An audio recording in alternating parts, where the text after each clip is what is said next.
Sometimes it's just good to have a show where every week you can come in and say, I'm in good hands.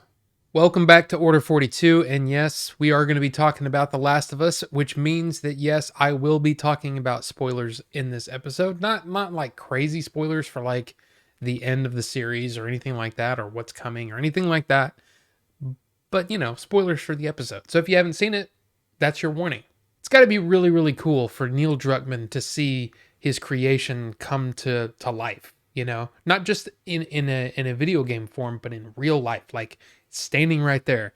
These are the creatures that he created. This is the world that he created.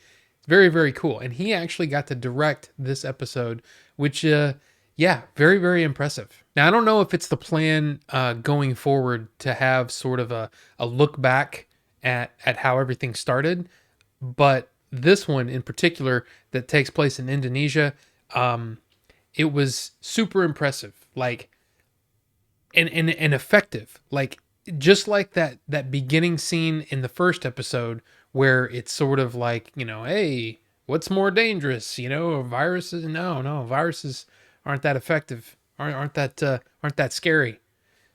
Fungi are scary. I mean, that was an amazing scene. This one was even like just as good. Like this is great stuff, and I like the sort of juxtaposition of the people that were kind of in charge at the time and saying, yeah, there's no way to fight this thing.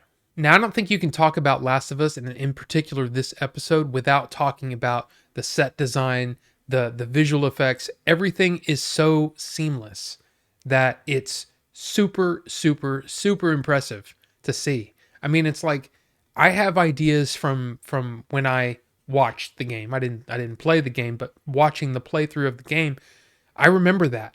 I remember those scenes. I remember what it looked like.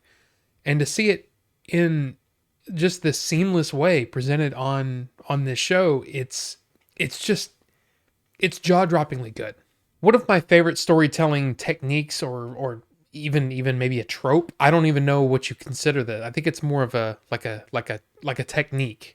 But it's when somebody is telling you like what's coming, like or describing something that will happen that you haven't seen yet.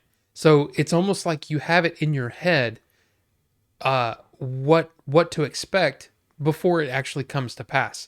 One of the best examples of this is in Titanic, when at the very beginning of the movie they're sort of describing how the boat, got damaged, how it's going to break up and everything. So when it starts to happen, you're already familiar and you're almost like I know what's coming.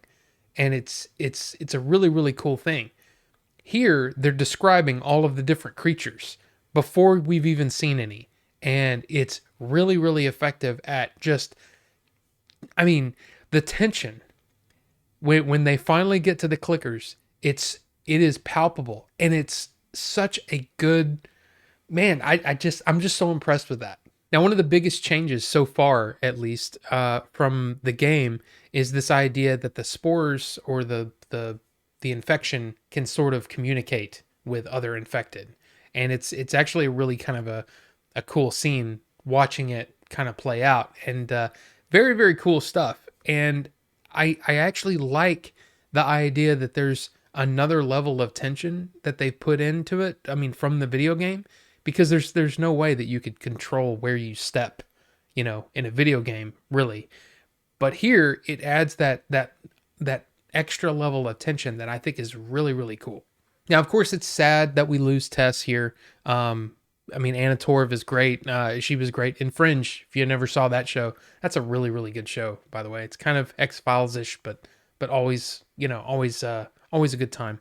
But yeah, we get to the focus now. Where we get to focus on Joel and Ellie and their relationship. You see this banter back and forth between them. That's sort of the beginnings of their relationship. And of course, if you know what's coming, it makes it even more fun to watch these beginning scenes. And I really like that, and I can't wait to see how they pull off the rest of this season. I mean, how close to the game are we gonna get?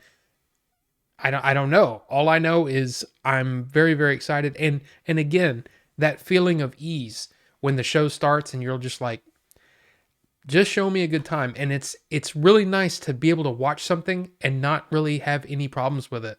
That's that's really awesome.